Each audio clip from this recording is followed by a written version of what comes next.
All right, we are going to start our post-championship press conference, and we're joined by Ben Rhodes, the 2021 NASCAR Camping World Truck Series champion. If you have a question for Ben, raise your hand. We'll get right to questions. We'll start up here with Matt.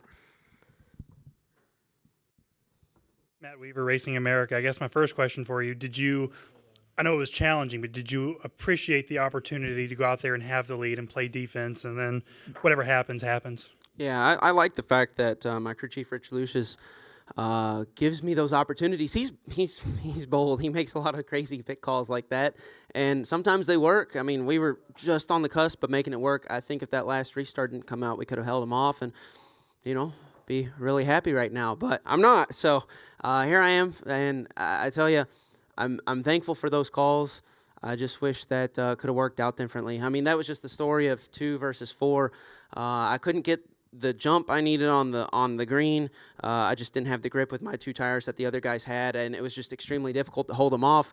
I even coming to the checkered flag there, I even tried to drive it in as deep as I could to get to him, and the TV didn't show it the best, but I just banged the truck off the wall because I wasn't going to make the corner. I just used the wall to turn me and kind of pulled shades of Ross Chastain, I guess. I didn't ride it, but I hit it and was able to barely stay in front of the 18. So gave it all I had and just didn't have any more. So we needed more pace all day long. Was it kind of a no-win scenario in the sense that you can't block Zane on the bottom and Chandler up top, so you kind of have nowhere to go? Yeah, if I could do it over again, I would have changed up my restart a little bit. I went with what I thought would have been best for me, but again, just not having the same level of grip that those guys had. I didn't expect them to get as big of a jump that they got. I expected them to be with me a little bit, but not, pretty much in front of me by turn 1. So, yeah, that was a little unexpected. If I could go back, I would change that for sure.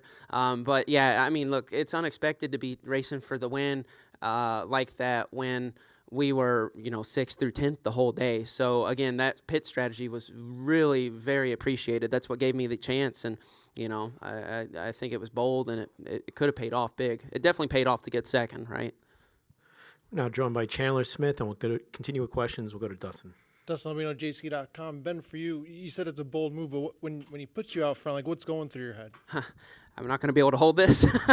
No, drive as hard as you can, use the clean air, block the dirty air. And when I was in front of him, I just knew I had to drive in as deep as possible, get it turned as quick as possible, and do everything I could.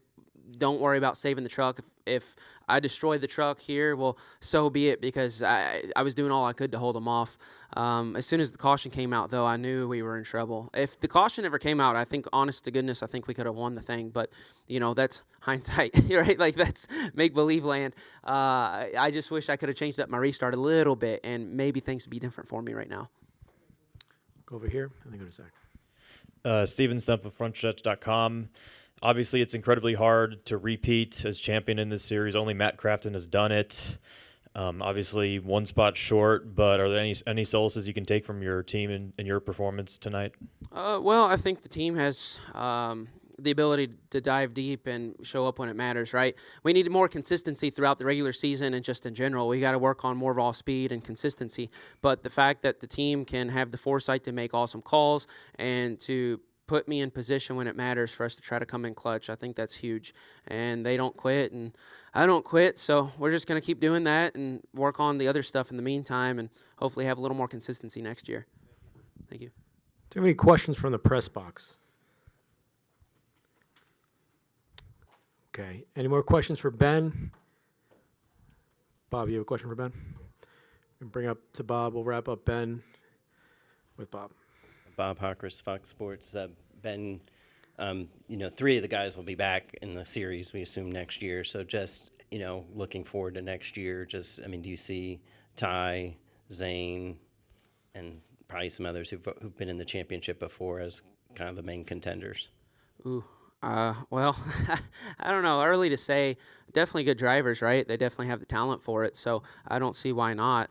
Obviously, the teams have a lot to do with that. They're all racing for good teams, so yeah, I don't see why not. The Truck Series has just grown in depth and the strength of the field has become incredible, right? Like, it is getting so incredibly hard to get top 10s now, where if I could take the skill set that I've developed now and the crew and the team that I've put together now and take that back years ago, I think we'd be doing some really special things. Nothing to discredit the past, but this field has just grown so strong. So I expect nothing less in the future. I think it's just going to get tougher and tougher. Ben, congratulations on a great 2022. Thanks for the great show, and enjoy the offseason. Yeah, thanks, guys. Thanks, everybody. Okay, well, to